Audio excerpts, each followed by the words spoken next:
할렐루야. 네, 서로 한번 인사하시죠. 만나서 행복합니다. 감사합니다.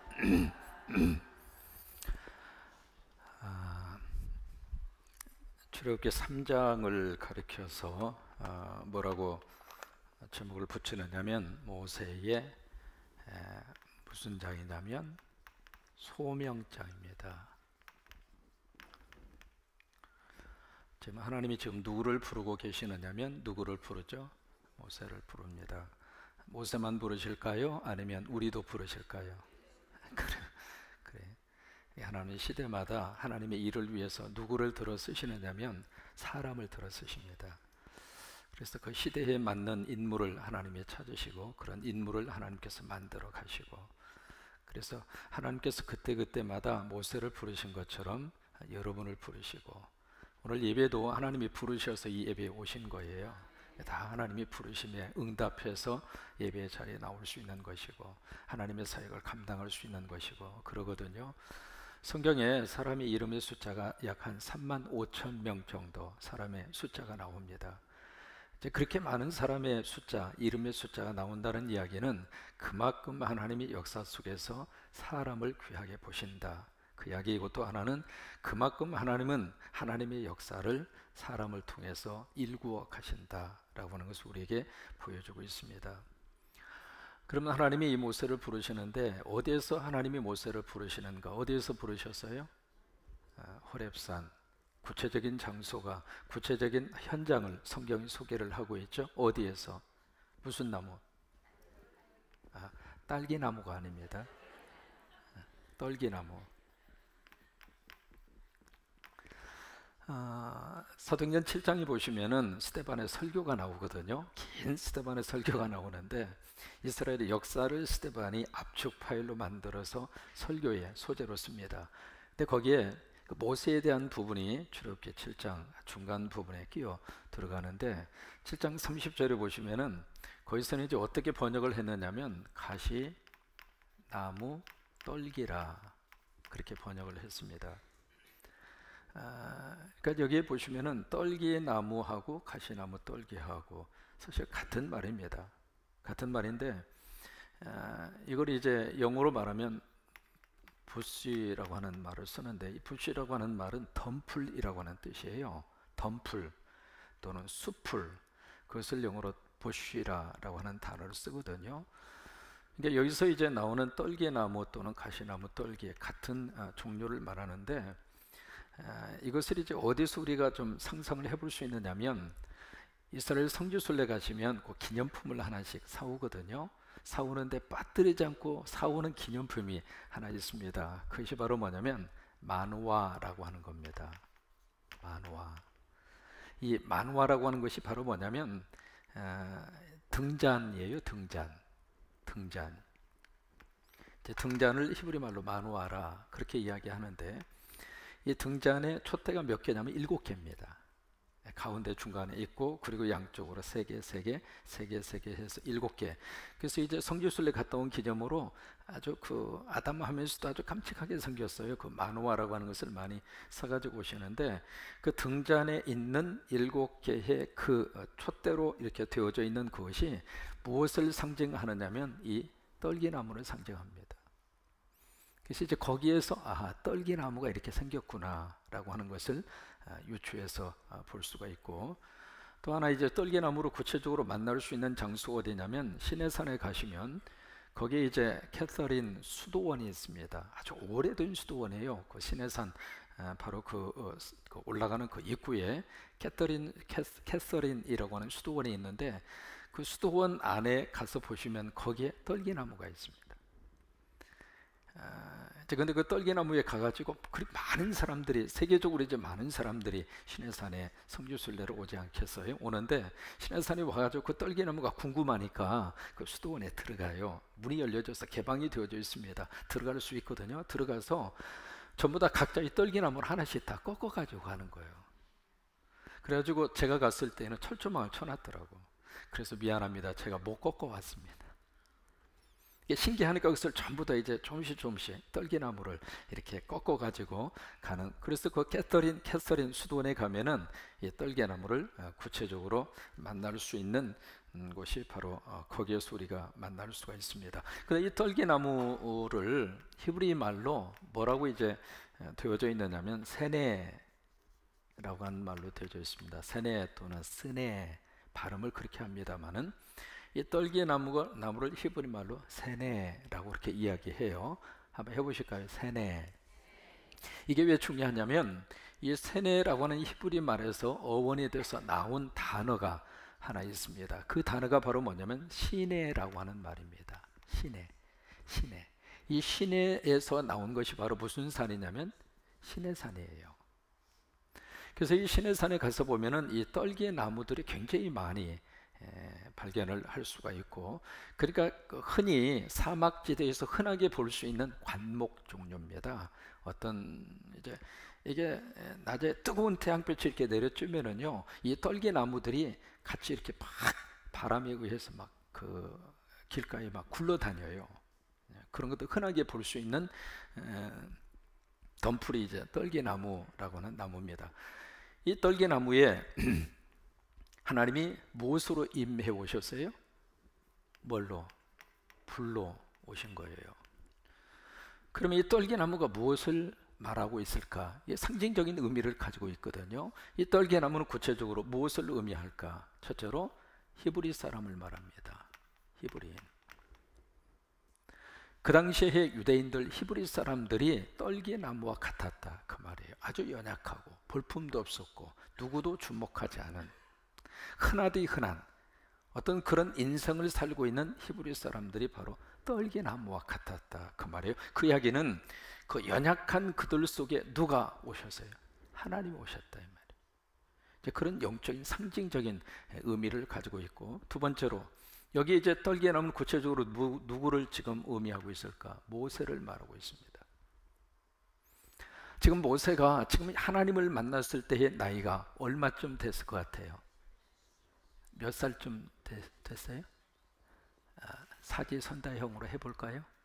40살, 80살, 120살 모르겠다. 네 개 중에 몇 번째? 80살이라는 것을 어떻게 알아요? 여기 써져 있어요? 어떻게 알아요? 사도행전 7장 30절이에요. 사도행전 7장 30절 스데반의 설교를 보면은 40년이 지난 후 그렇게 돼 있거든요. 그러니까 지금 40살 때 모세가 광야로 나갔잖아요. 살인사건 그것이 발각이 돼서. 그러니까 40년을 미디안 광야에서 지내고 나서 40년이 지난 후 이 사건이 일어나게 된 거예요. 그러니까 이 모세가 지금 이 떨기나무 이 사건, 여기서 하나님을 만날 때의 모세의 나이는 몇 살이냐면 80세예요. 여러분 80세의 모세, 여러분 지금도 80세가 되면 뭘 할 수 있어요, 없어요? 뭐 지는 석양의 해가 아름답기는 하지만 그게 낭만적인 그런 나이는 아닙니다. 물론 이제 저나 여러분 다 8학년을 향해 지금 달려가고 있어요. 뭐 남의 이야기 듣는 것처럼 그렇게 생각할 필요가 없습니다. 이제 좀 젊은 분들은 조금 있다가 이제 가는 것 뿐이고, 거기에 근접하신 분들은 곧 8학년이 되신 분도 있고 그런 거예요. 어차피 다 8학년을 향해 지금 가고 있는데 80이라고 하는 이 숫자가 주는 의미가 있다 이 말이에요. 근데 지금 모세가 언제 부름을 받았는가? 80세. 그런 의미에서 이 모세는 어떤 의미에서 떨기나무와 같아요. 연약하게 짝이 없고, 연세 80 정도 들면은요, 여기 저거 고장난 부분이 한두 가지가 아닙니다.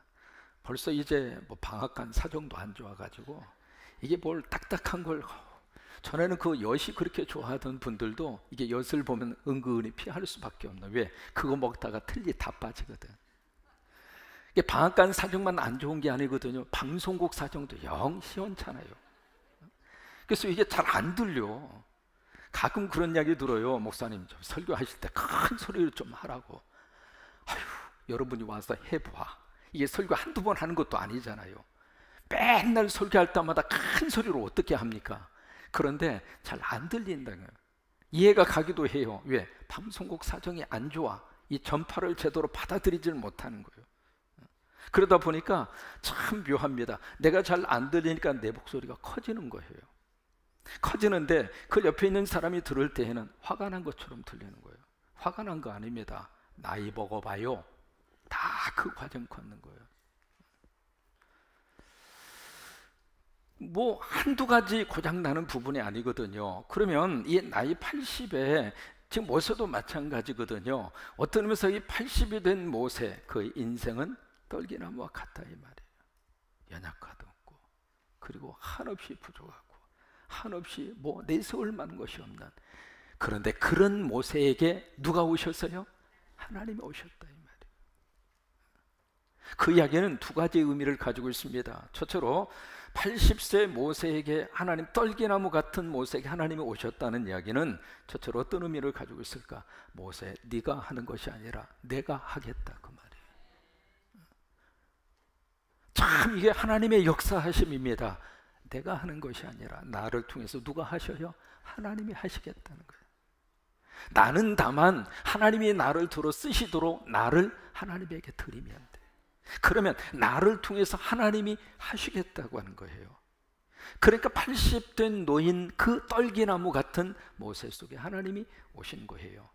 그 다음에 두 번째로 80이 된 이 떨기나무 같은 모세에게 하나님이 불로 임하여 오셨다고 하는 이 말씀의 의미는 무슨 의미냐면, 사람이 무슨 일을 재개할 때, 무슨 일을 새로 시작할 때, 어떤 일을 시작하든지 마찬가지가 되겠죠. 그 어느 순간 일을 할지라도 늦는 법은 없다는 거예요. 흔히 우리가 할 수 있는 말이 있습니다. 나이는 숫자에 불과하다는 거예요. 이제 그것을 지금 여기서 하나님이 말씀을 해주시고 있는 거예요. 82번 어때요? 하나님이 들어쓰셔서 하나님이 그를 통해서 하나님이 하실 일이 있다는데, 그러니까 그 일 앞에 하나님이 모세를 통해서 그래, 나이는 숫자에 불과하다. 나이 때문에 하고 싶은 것을 뒤로 미루시거나 나이 때문에 인생 다 끝났다고 생각하시거나 그렇게 안 하셨으면 좋겠어요. 오늘 예배에 오신 분들은 나이는 숫자에 불과하다. 수첩에다 크게 써놔. 누가 뭐라고 그러면 내 나이가 어때서? 그래요. 나이는 숫자에 불과하다 그 말이에요. 80이 된 모세, 이 떨기나무 같은 그 인생의 마지막 지점에 도달한 모세라 할지라도 하나님이 그래, 해보자 이거예요. 해보자. 청교도의 설교자 가운데 머레이라고 하는 설교자가 있습니다. 그 설교자가 어떤 이야기를 했느냐면 한번 들어보세요. 우리 하나님은 불가능을 전문으로 다루시는 분이다. 기가 막힌 표현을 썼어요. 우리 하나님은 불가능을 전문으로 다루시는 분이다. 그분에게는 너무 늦었다고 하는 말이 통용되지 않는다. 내가 생각했을 때는 너무 늦은 거죠. 이 나이에 내가 지금 뭘 할 수 있을까? 이제는 끝났다 생각하는 순간인데 하나님은 아니라는 거예요. 그래서 우리가 모세만 그런 게 아닙니다. 우리도 떨기나무 같은 인생을 사는 거예요. 살다가 보니까 젊은 다 지나갔고, 살다가 보니까 이제 나이 들었고, 살다가 보니까 능력은 없는 것 같고, 여기저기 고장나는 부분은 많고, 이제 죽을 날만 기다리는 그런 삶을 우리들이 살 수 있는 가능성이 있어요 없어요? 있다 이 말이죠. 근데 그런 떨기나무 속에 하나님이 오셨어요. 그 속에 하나님의 불이 임하여 왔어요. 여러분 그 은혜가 임할 수 있게 되기를 축원합니다. 그 인생 속에 하나님이 오셔서 불로 임재해 오시는 거예요. 다시 내일 하나님이 나를 부르신다 하더라도 이 떨기나무 같은 우리 인생 속에 하나님이 오셔서 불로 임하여 오시면 오늘 하루의 인생도 의미 있게 살 수 있다 이 말이에요. 미국의 롱펠러, 영국의 시인이죠. 롱펠러라고 하는 시인이 있죠. 그 시인이 남긴 시 가운데 결코 죽을 수 없는 인생이라고 하는 시가 있어요. 잠깐 한번 스크린으로 소개를 해드릴게요. 저 위에 있는 말은 라틴 말입니다. 모리투리 살루타무스라고 하는 그 라틴 말이고 밑에 번역한 것이 결코 죽을 수 없는 인생 롱펠로우가 쓴 시입니다. 뭐라고 썼느냐면 너무 늦었다니 아하 어느 것도 너무 늦은 것은 없다. 멋있게 표현했잖아요. 지친 심장이 박동이 멈추게 되기 전에는 80살의 카토는 헬라어를 배웠고, 그러니까 80살의 카토라고 하는 사람은 헬라어 외국어 공부를 시작했다 그 말이에요. 소포클레스는 그의 장엄한 오이디푸스를 썼다. 그리고 시모니데스가 동료들로부터 시상을 차지했던 때도 모두 80년을 넘게 살았을 때였다. 이게 무슨 얘기냐면 지금 아주 카토라든지 그 다음에 소포클레스라든지 그 다음에 시모니데스 이런 사람들 모두가 다 80살 때 시작했다 그 말이에요. 그 말을 지금 롱페올로교에다가 쓰고 있는 거예요. 그 다음에 데오프라스투스도 90살에 사람들의 성격들을 집필하기 시작했다. 이 양반은 진도가 더 나갔어. 90살에 저 책을 집필하기 시작했다는 거예요. 초서라고 하는 사람은 우드스틱에서 나이팅게일과 함께 지내면서 60살의 캔터베리 이야기, 이건 유명한 책이죠. 캔터베리 이야기라고 하는 것을 썼고, 괴테는 바이마르에서 최후까지 땀 흘리면서 80살이 지나서야 그 유명한 책 파우스트를 완성했다. 자, 도전합니다. 롱페올로가. 자, 어떻게 해야 할 것인가? 우리 지금 도전장을 내밀고 있는 거예요. 나 이제 죽을 날만 기다리고 그냥 매일매일 그냥 그날이 그날인 것처럼, 나 언제 죽을까? 너 언제 죽을까? 그 생각만 하고 우리들이 지금 살고 있다면 지금 여기에 대한 도전이 오는 거예요. 자, 어떻게 해야 할 것인가? 우리가 게으르게 앉아서 말만 하고 있을 것인가? 밤이 찾아와서 이제는 더 이상 낮이 아니라고? 그리고 그 다음 나이는 젊은 그 자체에 못지않는 기회다. 젊은이에게만 기회가 있는 것이 아니라 나이를 먹었다 하더라도 기회는 있다 이 말. 이럴 때 아멘 하면 참 좋은데. 저하고 집사람하고 가끔 그런 이야기 합니다. 목회다 은퇴하고 나면 저하고 집사람하고 꼭 한번 하고 싶은 일이 있어요. 뭐냐면 호떡 장사를 해보고 싶어요.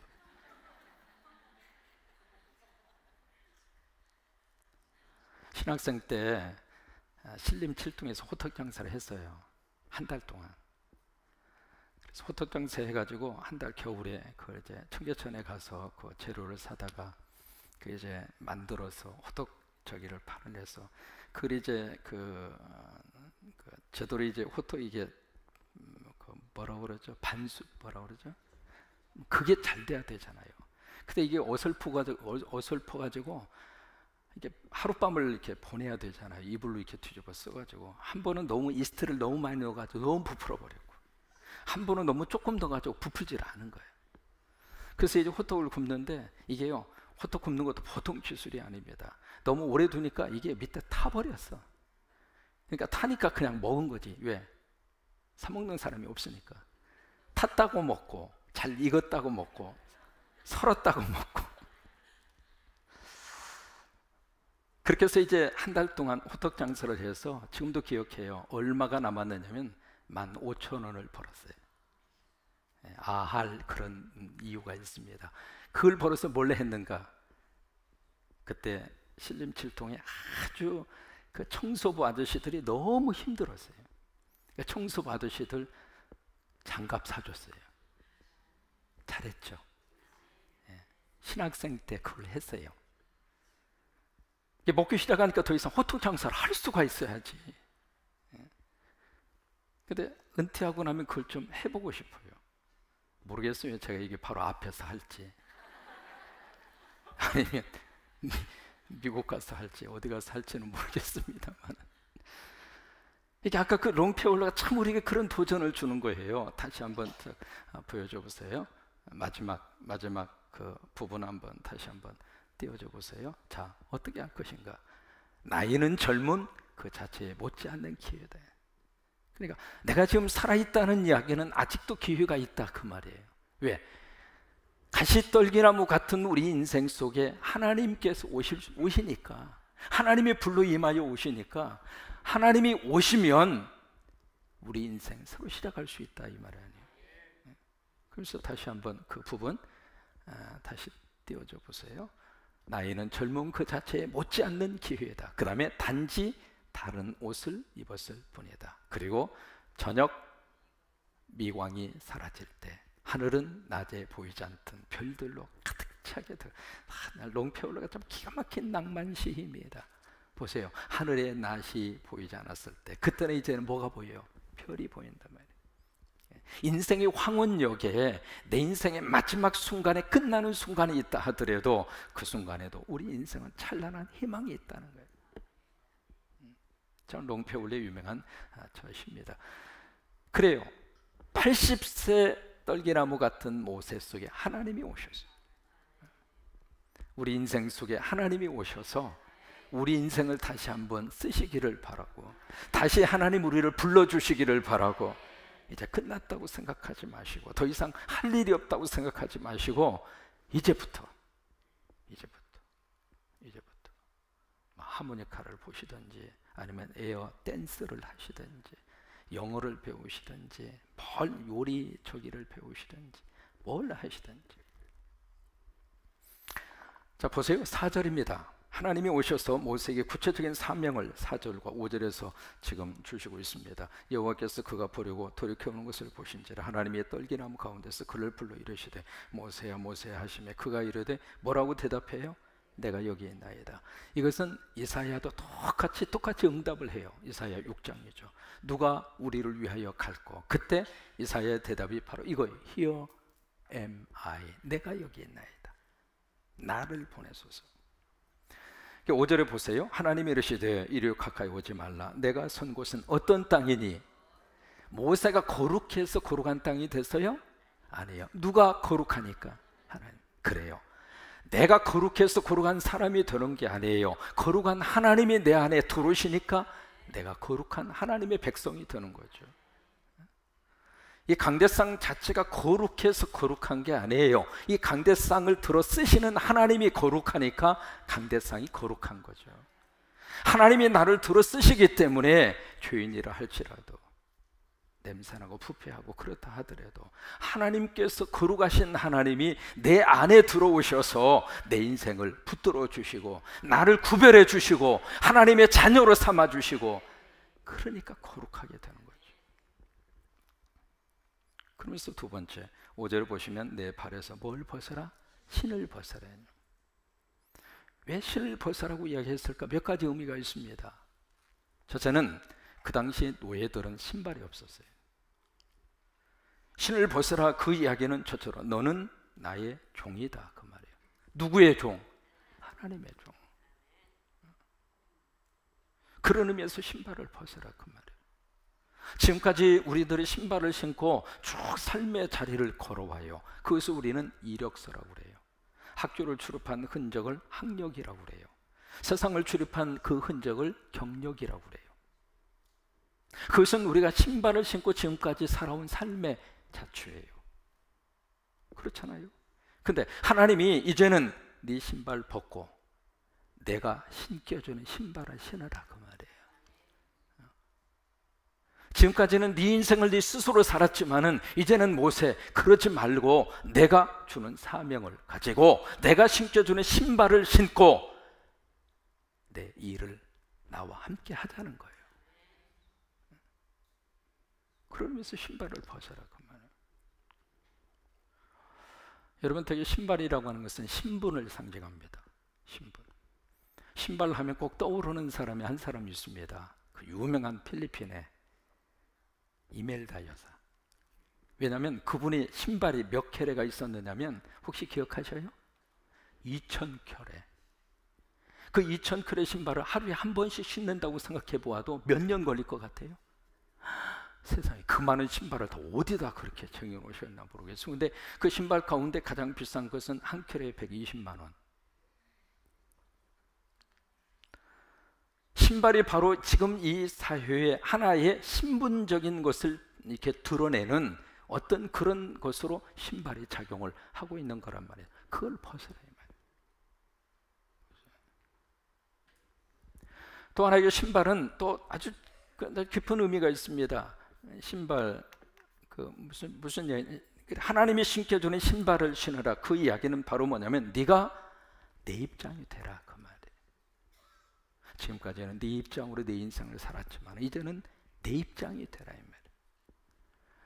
말이에요. 영어를 좀 소개를 해드리면 훨씬 더 이해가 좀 쉬우리라고 생각을 했어요. 뭐냐면 영어에 무슨 말이냐면 if I was in your shoes라고 하는 말이 있습니다. 이게 if 만약에 내가 was in your shoes, 내가 당신의 신발 속에 있다면, 직역을 하면 그렇게 되는 거예요. 그러니까 만약에 내가 당신 신발을 신고 있다면, 조금 이렇게 의역을 하면 그렇게 되겠죠. 내가 당신 신발을 신고 있다면 이제 그렇게 되고, 이것을 좀 더 알기 쉽게 이해하면 내가 당신 입장이라면 이라고 하는 것을 영어로 이렇게 표현하는 거예요. If I was in your shoes, 내가 당신 처지라면, 내가 당신 입장이라면 이라고 하는 말을 영어로 이렇게 표현하는 거예요. 그러니까 모세가 하나님이 신겨주는 그 신발을 딱 신는 순간 이제는 자기 시선으로 모든 것을 보는 것이 아니라 누구 시각으로? 하나님의 시각으로. 왜? 그래야 하나님의 일을 할 수 있으니까. 그렇지 않으면 하나님의 일을 한다는 게 쉽지가 않잖아요.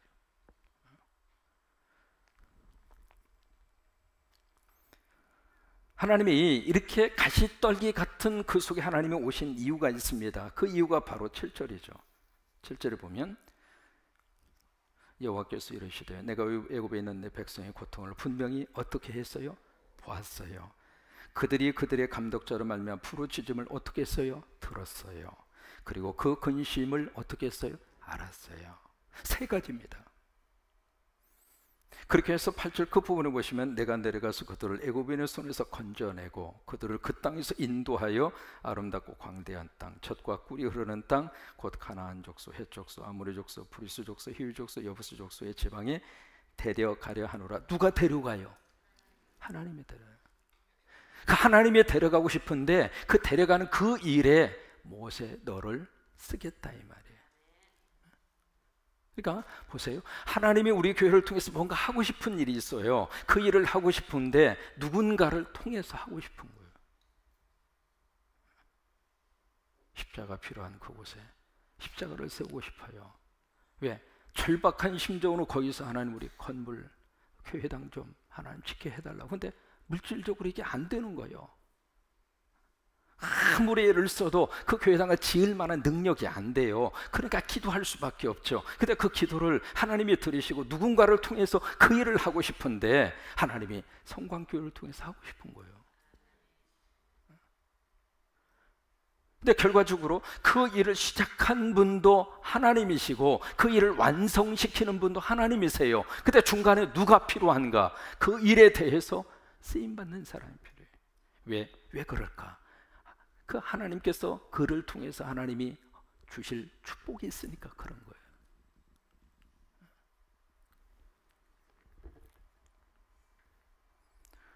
이것이 한 번으로 끝나지 않습니다. 9절에 보시면 이제 가라 이스라엘 자손의 부르짖음이 내게 달하고 애굽 사람이 그들을 괴롭히는 학대도 내가 어떻게 했어요?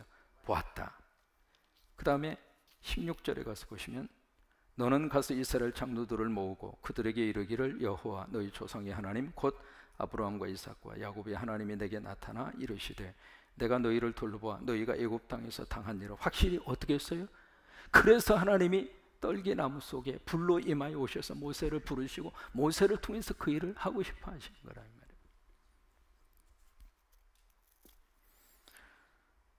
그러니까 여기 13절 이하에 모세가 이제 하나님에게 뭔가 하나 청을 합니다. 무슨 청을 하느냐면 좋습니다. 그러면 하나님 이름이 뭡니까? 그 질문을 던져요. 하나님 이름이 뭡니까? 그래서 13절에 그 이유를 설명을 해요. 모세가 하나님께 아뢰되 내가 이스라엘 자손에게 가서 이르기를 너희의 조상의 하나님이 나를 너희에게 보내셨다 하면 그들이 내게 묻기를 그의 이름이 무엇이냐 하리니 내가 무엇이라고 그들에게 말하리까. 왜냐하면 그들이 애굽에 살면서 이미 애굽의 다신교의 영향을 받은 거예요. 유일신 그 여호와의 신앙이 약해졌다 이 말이에요. 그래서 분명히 질문을 할 터인데 그러면 내가 뭐라고 대답을 해야 하겠습니까? 14절 하나님이 모세에게 이르시되 나는 스스로 있는 자이다. 유명한 구절입니다. 나는 스스로 있는 자이다. 이게 이제 하나님의 이름을 묻는 그 모세에게 주신 하나님의 답변입니다.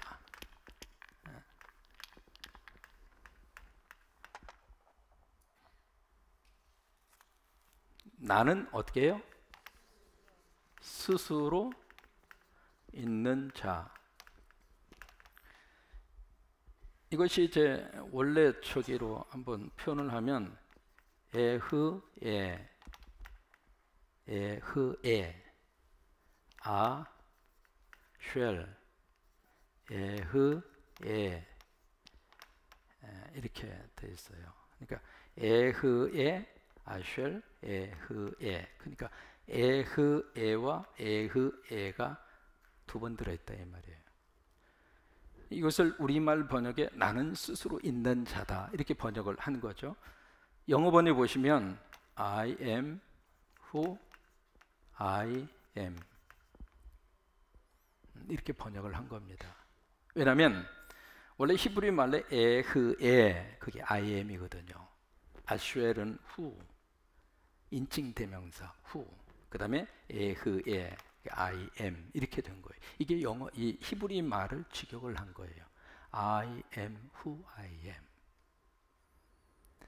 이게 어디로 연결이 되느냐면 요한복음에 가서 보시면 예수님께서 나는 무엇이다, 나는 무엇이다 라고 하는 그런 패턴으로 예수님 스스로를 소개를 해요. 기억나셔요?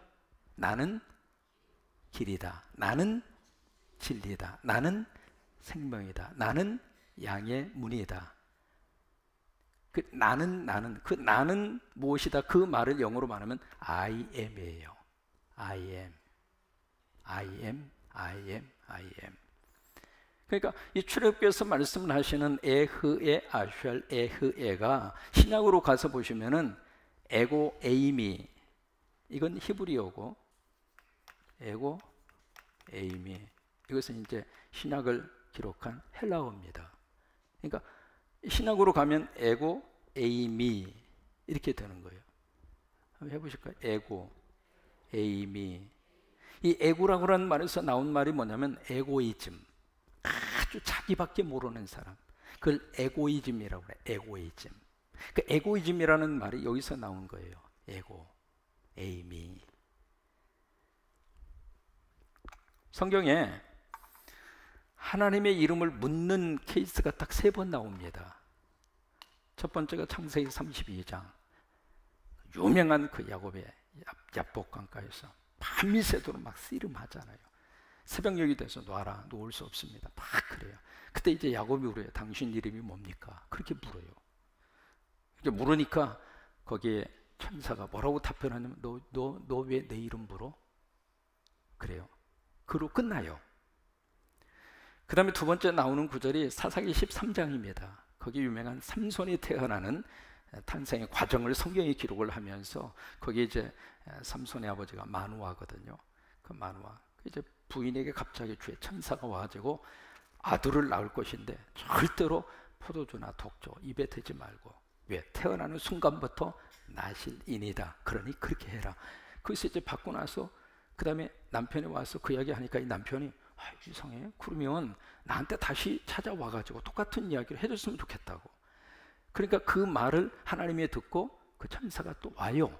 와가지고 이제 마누아에게 똑같은 이야기 해요. 또한 똑같은 이야기 할 때 그때 삼손의 아버지 마누아가 물어요. 당신의 이름이 뭡니까?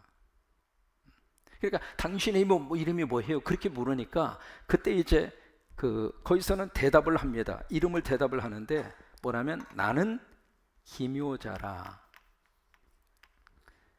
지금 잘 쓰지 않는 말입니다. 나는 기묘자라. 그렇게 이제 대답을 하는데 이게 이제 영어로는 원더풀이라고 하는 말입니다. 원더풀.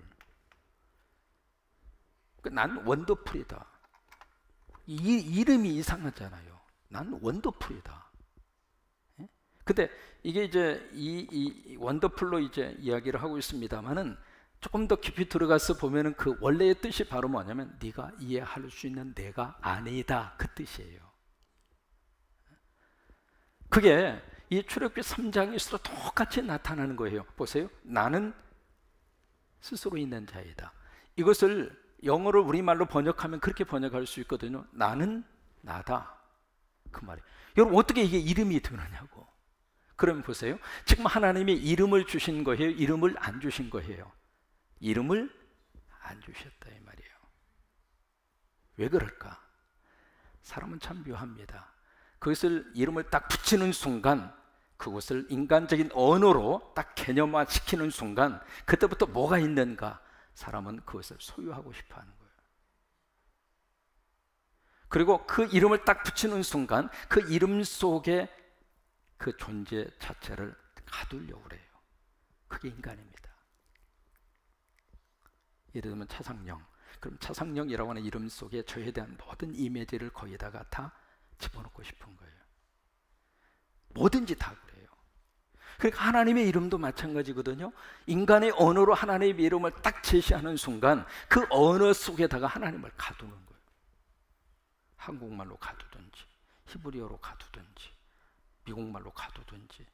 언어라고 하는 것은 모든 걸 다 표현하고 다 서술하고 다 이렇게 드러낼 수 있을 만한 언어는 이 세상에 하나도 없어요.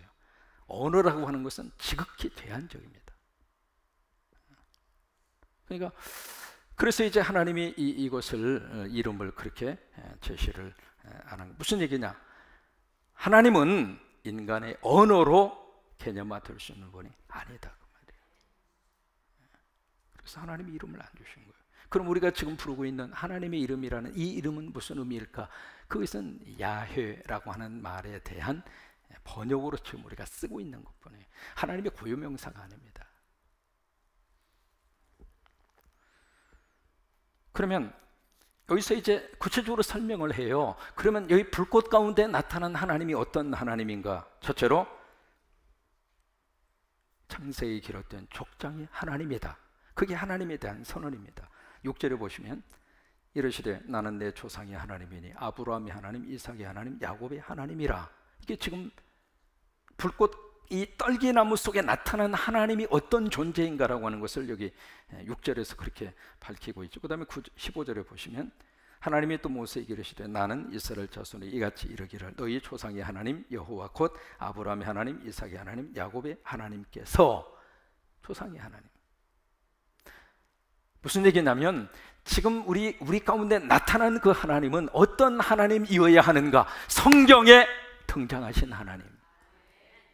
그 하나님이 우리에게 나타나야 진짜 하나님이지, 그걸 떠나서 하나님의 모습으로 이상한 것들 봤다는 사람도 많고 들었다는 사람도 많고. 왜 그래요? 왜?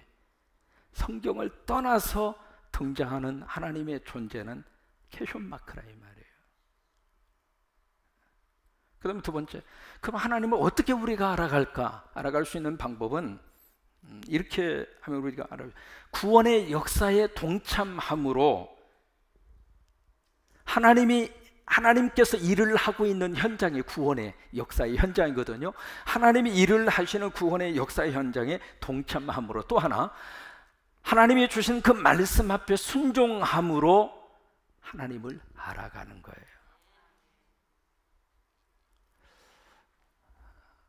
이번에 이제 베트남 다녀왔잖아요. 헌금하셔서 데살로니가 성광교회 하나님 앞에 바치기 위해서. 지난번 잠깐 설명드렸죠. 다 갔는데 거기 10여 명이 나타나가지고 눈물을 머금고 되돌아서서 왔잖아요.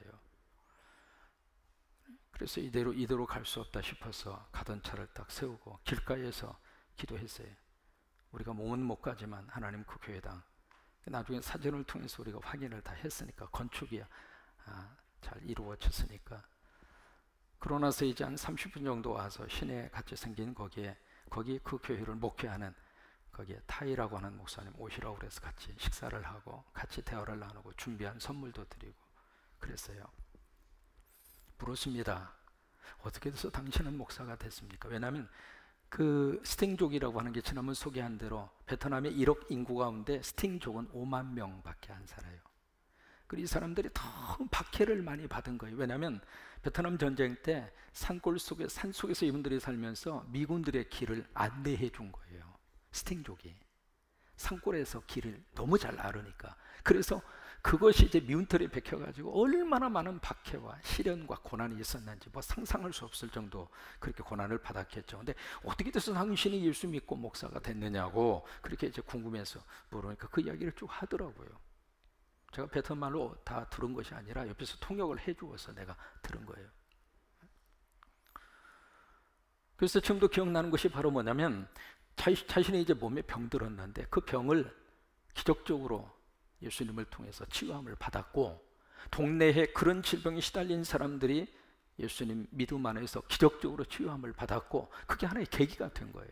그래가지고 몰래 모여서 이제 승인되지 않는 지하교회에서 모여서 막 예배를 드리고 예배를 드리면 통째로 잡아다 감옥에다가 집어넣고 얼마나 많이 얻어 터졌겠어요. 그래서 막 그런 상황 속에 있는데 나 지금도 그 타이라고 하는 목사님이 한 얘기 지금도 기억을 합니다. 뭐라고 그러냐면 우리는 예수 믿을 수밖에 없는 사람으로 태어났다.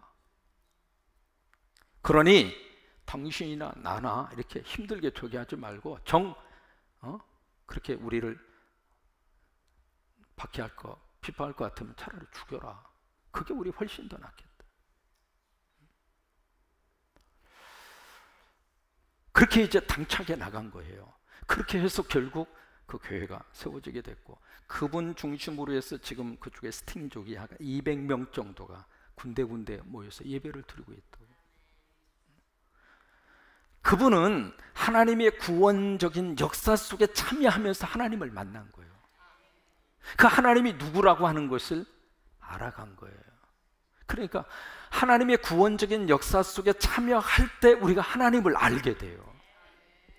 그냥 머릿속으로 하나님 그런 지식이 아니라 그 현장에서 하나님을 알아요.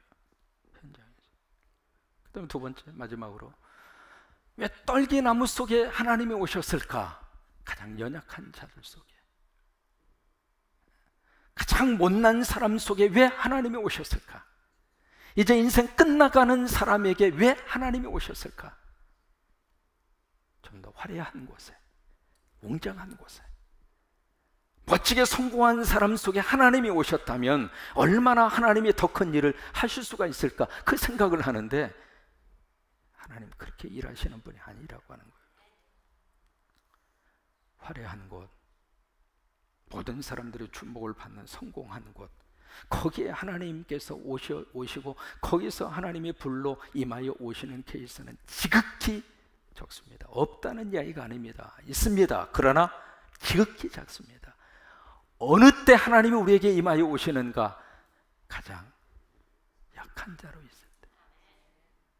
지금 병에 걸렸습니다. 병원에서는 방법이 없다고 그럽니다. 그런데 살고 싶습니다. 막 몸부림을 칩니다.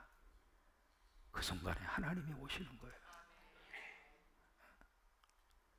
그게 하나님께서 그것을 어려운 말로 하나님의 존재 양식이라 그렇게 표현합니다. 그래서 떨기나무 속에 오십니다. 정리합니다. 그래 우리들 또한 모세처럼 우리가 떨기나무 같은 그런 삶을 지금 살고 있을 수도 있고 그러나 그 속에 하나님이 오시는 거예요. 하나님이 오셔서 하나님이 우리를 들어 쓰시기를 원하는 거예요. 그 일에 하나님께서 귀하게 쓰임받는 저와 여러분이 될 수 있기를 바라고 그런 축복이 수예배에 참여한 여러분 속에 임하여 오기를 주의 이름으로 축원합니다.